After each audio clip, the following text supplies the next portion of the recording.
ഈ CPM-കാർക്കൊക്കെ ഇത് എന്തിന്റെ തകരാറാണ്? ഹിന്ദുമത വിശ്വാസികളെയും അവരുടെ ദൈവങ്ങളെയും കുറിച്ച് വായിൽ തോന്നിയ അസഭ്യങ്ങളെല്ലാം വിളിച്ചു പറഞ്ഞാൽ പുരോഗമനവാദികൾ ആകാമെന്നാണോ ഈ അധമ ജന്മങ്ങൾ കരുതുന്നത്?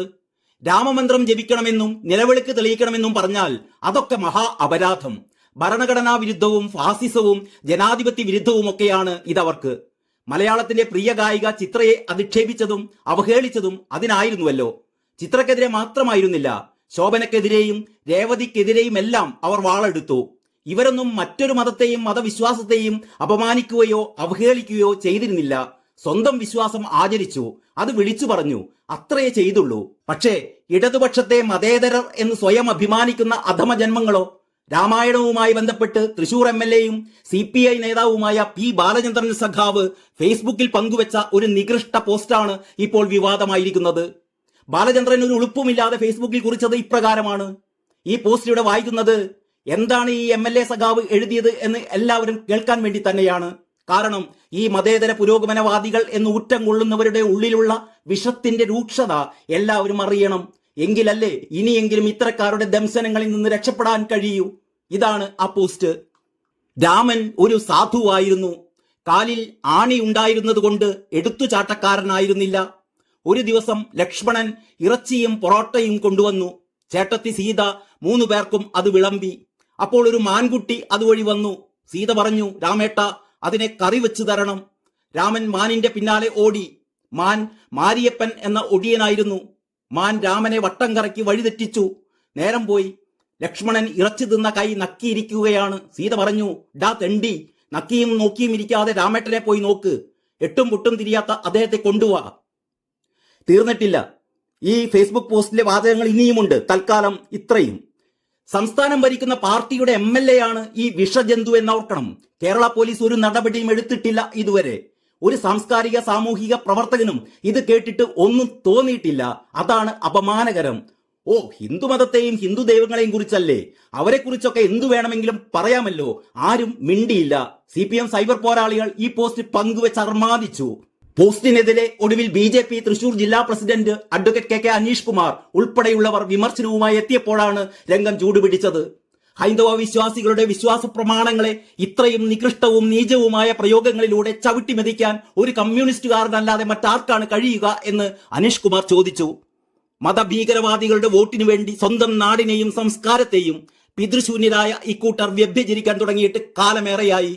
സ്വത്വബോധവും തലയ്ക്ക് വെളിവും ഇല്ലാത്ത കുറെ അണികൾ പിന്തുണയ്ക്കാനുണ്ടെങ്കിൽ എന്തുമാവാമെന്ന ധാർഷ്ട്യം. ഇതുപോലെ വൃത്തികെട്ട ഒരു ജനപ്രതിനിധിയെയും അവന്റെ പാർട്ടിയെയും ചുമക്കാൻ അവസരമുണ്ടാക്കിയവർ ആത്മാഭിമാനമുണ്ടെങ്കിൽ ഇത് കണ്ട് ലജ്ജിച്ച് തല താഴ്ത്തട്ടെ, അനീഷ് കുമാർ ഫേസ്ബുക്കിൽ കുറിച്ചു. അതോടെയാണ് ഹൈന്ദവ വിശ്വാസികൾക്ക് പോലും വെളിവുണ്ടായത്. അവർ ഒന്നടങ്കം ഇളകി കലിപൂണ്ട് തിരിച്ചടി തുടങ്ങി.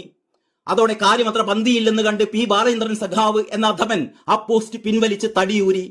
തുടർന്ന് ഫേസ്ബുക്കിലൂടെ തന്നെ ഒരു ഖേദപ്രകടനവും. അതിങ്ങനെയാണ്. കഴിഞ്ഞ ദിവസം FB-യിൽ ഞാനൊരു പഴയ കഥ ഇട്ടിരുന്നു.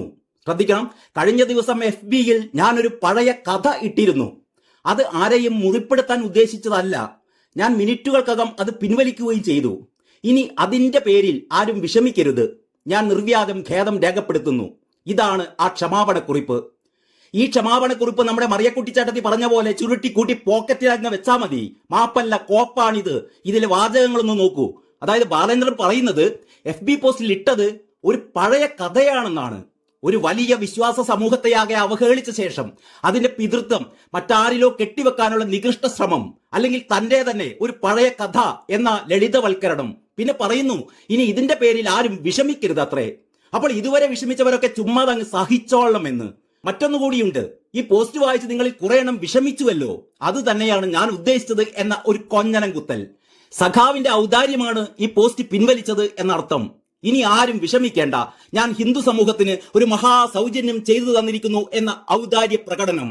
അയോധ്യയിൽ ശ്രീരാമചന്ദ്രന്റെ മഹാക്ഷേത്രം ഉയർന്നതാണ് P. ബാലചന്ദ്രനെ വിരളി പിടിപ്പിച്ചിരിക്കുന്നത്. പള്ളിപ്പറമ്പിലെ രാമൻ എന്നൊക്കെ പറഞ്ഞ് കുട്ടി സഖാക്കന്മാർ അധോവായി വിടുമ്പോഴാണ് മൂത്ത സഖാവിന്റെ ഈ വിഷം ചീറ്റൽ എന്നോർക്കണം. ഇതിനൊക്കെ ബാലചന്ദ്രന് ധൈര്യം നൽകിയത് CPM എന്ന പാർട്ടിയാണ്. ഗണപതിയെ മിത്തെന്ന് വിളിച്ചിട്ടും ഷംസീർ ഇപ്പോഴും സ്പീക്കർ എന്ന മഹത്തായ പദവിയിൽ തുടരുകയാണ്. ഈ നിമിഷം വരെ ഷംസീർ അത് പിൻവലിച്ചിട്ടില്ല. ബാലചന്ദ്രന്റെയും ഷംസീറിന്റെയും ഒക്കെ കാരണവരായ MV ഗോവിന്ദൻ ഷംസീറിന് ക്ലീൻ ചിറ്റ് നൽകിയതും നാം കണ്ടു. ഗണപതി മിത്ത് തന്നെ എന്ന് ഗോവിന്ദൻ മാഷും ആവർത്തിച്ചു. അപ്പോൾ അല്ലാഹുവും മിത്താണോ എന്ന് ഏതോ ചില മാപ്രകൾ ചോദിച്ചപ്പോഴാണ് ഗോവിന്ദൻ മാഷ് ഞെട്ടിയത്. ഉടനെ വൈരുദ്ധ്യാത്മക ഭൗതികവാദത്തിന്റെ സത്ത വാഹിച്ചുകൊണ്ട് ഗോവിന്ദൻ മാഷ് പറഞ്ഞു, അല്ലാഹു മിത്തല്ല, അത് ദൈവമാണ്, ദൈവം ദൈവം ദൈവം ഏക ദൈവമാണത്, അതിൽ തൊട്ട് കളിക്കരുത്. ഇക്കഴിഞ്ഞ ദിവസമാണല്ലോ സജി ചെറിയാൻ ക്രൈസ്തവ പിതാക്കന്മാരെ അവഹേളിച്ചത്.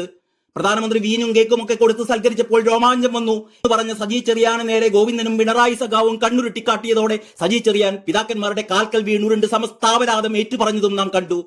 പണ്ട് MF ഹുസൈൻ സരസ്വതി ദേവിയെ നഗ്നയാക്കി വരച്ചപ്പോൾ അന്നത്തെ സാംസ്കാരിക മന്ത്രി CPM-ന്റെ സൈദ്ധാന്തികനായ MA ബേബി ഹുസൈനിന് സംസ്ഥാനത്തിന്റെ ഏറ്റവും വലിയ ചിത്രകലാ ബഹുമതിയായ രാജാ രവിവർമ്മ പുരസ്കാരം നൽകി ആദരിച്ചതും നാം കണ്ടു. ബാലചന്ദ്രന്റെ ഈ കഥയ്ക്ക് ഇതേപോലെ കേരള സാഹിത്യ അക്കാദമി ഒരു വലിയ മഹാപുരസ്കാരം നൽകി ആദരിക്കണം എന്നും മാത്രം പറഞ്ഞുകൊണ്ട് നിർത്തട്ടെ. നന്ദി, നമസ്കാരം.